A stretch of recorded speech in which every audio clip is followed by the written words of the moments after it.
Moby Dick is an 1851 novel by the American author Herman Melville.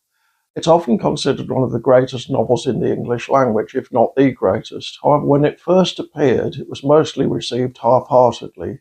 For copyright reasons, most of Melville's previous works had been published first in Britain, then in the USA, but on this occasion, publication in the two countries was almost simultaneous. In general, the British reviews were much more favourable. When Melville died in 1891, it was out of print. It wasn't fully recognised as a work of genius until the Melville Centennial in 1919, and two of its earliest champions were the novelists C.M. Forster and D.H. Lawrence. Melville was born in New York City in 1819. His family was well off, but that changed as his father died in 1832. At that point, Melville was 12. His education was severely disrupted, although he tried hard later to catch up. In early adulthood, he worked as a teacher, then trained to be an engineer, but couldn't find a job. In 1839, he joined the crew of a merchant ship sailing to Liverpool, then a whaler, and ended his time at sea with a spell in the US Navy, being discharged in 1844. Afterwards, he wrote 5 successful books about his time at sea, before settling down to write Moby Dick in 1850. Moby Dick is about a whaling ship, the Pequod, and the obsessive desire of its captain, a man called Ahab, for revenge on a white sperm whale who bit his leg off on a previous voyage. The story's narrator, a man called Ishmael, signs up for what he supposes will be a conventional expedition. But while Ahab will allow that, obviously he has to, it's always subordinate to his quest for vengeance.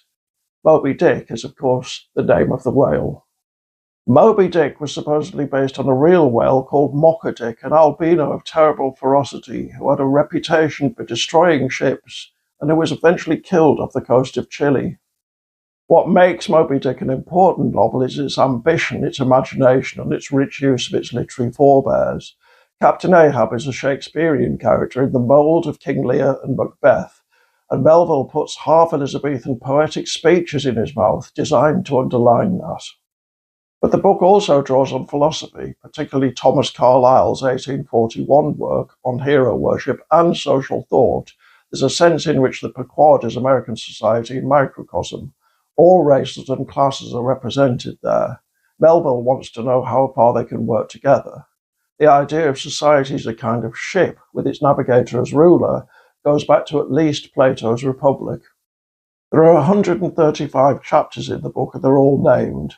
Melville uses the whale as a medium to examine all sorts of questions related to human understanding and the limits of knowledge.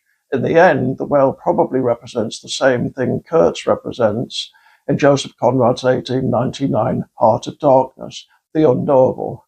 And of course, it doesn't help that Captain Ahab is a tyrant. There's a sense in which he also defies comprehension. Given that two equal and opposite, single-mindedly destructive forces are apparently on a collision course, the reader will probably guess the ending long before it materializes. Meanwhile, Melville shows the terrible ease with which people sometimes submit to tyranny, even as they foresee its consequences. Moby Dick appeared a decade before the start of the US Civil War, when slavery was still a fact of life in some parts of America. It was ahead of its time in a literary sense, but it was probably making social points that were equally progressive.